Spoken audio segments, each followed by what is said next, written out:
উদয়ের পথে শুনি কার বাণী, ভয় নাই ওরে ভয় নাই। হ্যাঁ, ঝালকাঠি নলসিটির ইতিহাসে এক উজ্জ্বল নাম জননেতা আলহাজ জুলফিকার আলী ভুট্টো। 1954 সালের 1 জুলাই ঝালকাঠি জেলার নলসিটি উপজেলার মোল্লারহাট ইউনিয়নে সম্ভ্রান্ত মোল্লা পরিবারে জন্মগ্রহণ করেন জুলফিকার আলী ভুট্টো। তার পিতা আব্দুল মালেক মোল্লা ছিলেন প্রাথমিক বিদ্যালয়ের শিক্ষক। 7 ভাই বোনের পরিবারে তিনি ছিলেন চতুর্থ। শৈশব থেকেই তিনি ছিলেন মেধাবী ও দৃঢ়চেতা। ঢাকা বিশ্ববিদ্যালয়ে অধ্যয়নকালে রাজনীতির প্রতি তার গভীর টান জন্ম নেয়। প্রয়াত রাষ্ট্রপতি হুসাইন মোহাম্মদ এরশাদের হাত ধরে তিনি জাতীয় পার্টির রাজনীতিতে যুক্ত হন। জীবনের শেষ দিন পর্যন্ত ছিলেন জাতীয় পার্টির নিবেদিত প্রাণ নেতা।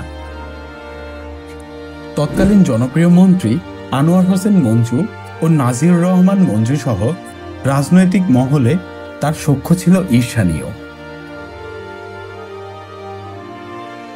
জননেতা আলহাজ জুলফিকার আলী ভুট্টো শুধু রাজনীতিবিদ ছিলেন না, ছিলেন উন্নয়নের স্থপতি। তিনি নলসিটি ঝালকাঠিতে গড়ে তোলেন অসংখ্য প্রতিষ্ঠান, রাস্তাঘাট, ব্রিজ, কালভার্ট, স্কুল, কলেজ, মাদ্রাসা, ব্যাংক, ক্লিনিক, পুলিশ তদন্ত কেন্দ্র সহ অগণিত স্থাপনা। তার হাত ধরে অবহেলিত জনপদ জেগে ওঠে উন্নয়নের আলোয়। 2000 সালের 29 মে দুপুরে মাত্র 46 বছর বয়সে তিনি শেষ নিঃশ্বাস ত্যাগ করেন। মৃত্যু সংবাদ শুনে নলসিটি ঝালকাঠির আকাশ বাতাস ভারী হয়ে ওঠে কান্নায়। হাজারো মানুষ ভিড় জমায় তার জানাজায়। তার কফিন যখন হেলিকপ্টার যোগে নলসিটিতে পৌঁছায় তখন শোকার্ত মানুষের ঢল নেমে আসে। তৎকালীন বিরোধী দলীয় নেতা ও বিএনপির চেয়ারপারসন বেগম খালেদা জিয়া জুলফিকার আলী ভুট্টোর মৃত্যুতে শোক প্রকাশ করেন।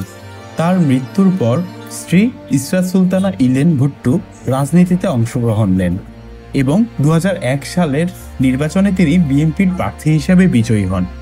একজন সত্যিকারের জননেতা আলহাজ জুলফিকার আলী ভুট্টো কেবল মানুষকে উন্নয়ন দিয়ে যাননি, রেখে যান অবিস্মরণীয় স্মৃতি। আজও নলসিটি ঝালকাঠির মানুষের মুখে উচ্চারিত হয়, জুলফিকার আলী ভুট্টো মানেই মানব সেবা, উন্নয়ন আর ভালোবাসা। ভুট্টো নেই, কিন্তু তার আদর্শ ও কর্ম আজও আলোকবর্তিকা হয়ে জ্বলে আছে ঝালকাঠি নলসিটির মানুষের হৃদয়ে।